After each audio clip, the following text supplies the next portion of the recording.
হঠাৎ করে শরীরে ব্যথা, মাংসপেশির টান কিংবা জয়েন্টে অস্বস্তি, অনেকেই তখন দ্রুত আরামের জন্য ব্যবহার করেন পেইন রিলিফ জেল। আজকের ভিডিওতে আমরা দেখাবো জনপ্রিয় ভোল্টাজেল জেল সম্পর্কে। এটি কিভাবে কাজ করে, কোথায় ব্যবহার করা যায় এবং ব্যবহারের সময় কী কী সতর্কতা মানতে হবে। সম্পূর্ণ ভিডিওটি দেখতে থাকুন, কারণ শেষে থাকছে গুরুত্বপূর্ণ কিছু টিপস। স্ক্রিনে যে প্রোডাক্টটি দেখছেন এটি হলো ভোল্টাজেল পেইন রিলিফ জেল। এটি মূলত শরীরে বাহ্যিক ব্যথা উপশমের জন্য ব্যবহৃত একটি জেল।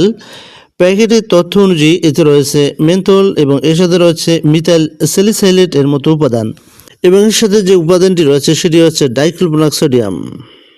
ভোল্টাজেল পেইন রিলিফ জেলটি উৎপাদন করেছে SK pharmaceutical limited. Voltagel pain relief জেলটি কোথায় ব্যবহার করা হয়? সাধারণত এই ধরনের পেইন রিলিফ জেল ব্যবহার করা হয়ে থাকে মাংসপেশির ব্যথা, কোমর ব্যথা, ঘাড় বা কাঁধের ব্যথা, এছাড়াও জয়েন্ট পেইন। তবে এটি কোনো স্থায়ী চিকিৎসা নয়।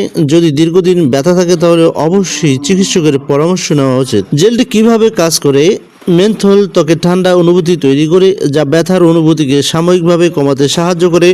অন্যদিকে মিথাইল স্যালিসাইলেট ত্বকের নির্দিষ্ট অংশে উষ্ণতা তৈরি করে রক্ত চলাচল বাড়াতে সহায়তা করতে পারে, ফলে অনেকেই দ্রুত আরাম অনুভব করেন।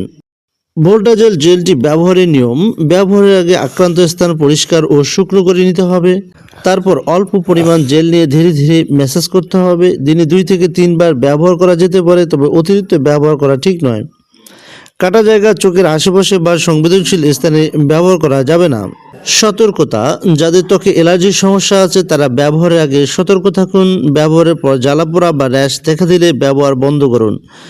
শিশুদের নাগালের বাইরে রাখুন। গর্ভবতী বা বিশেষ রোগে আক্রান্ত হলে ডাক্তারের পরামর্শ ছাড়া ব্যবহার না করাই ভালো। সম্মানিত ভিউয়ার্স, সঠিকভাবে ব্যবহার করলে ভোল্টাজেল জেল সাময়িক ব্যথা কমাতে সহায়তা করতে পারে, তবে মনে রাখবেন এটি শুধুমাত্র বাহ্যিক আরামের জন্য। গুরুতর ব্যথা বা দীর্ঘমেয়াদী সমস্যার ক্ষেত্রে অবশ্যই চিকিৎসকের পরামর্শ নিন। ভিডিওটি ভালো লাগলে লাইক দিন, শেয়ার করুন, আর এমন স্বাস্থ্য বিষয়ক তথ্য পেতে সাবস্ক্রাইব করতে বলবেন না। আজকের মতো এখানে বিদায় নিচ্ছি। আল্লাহ হাফেজ।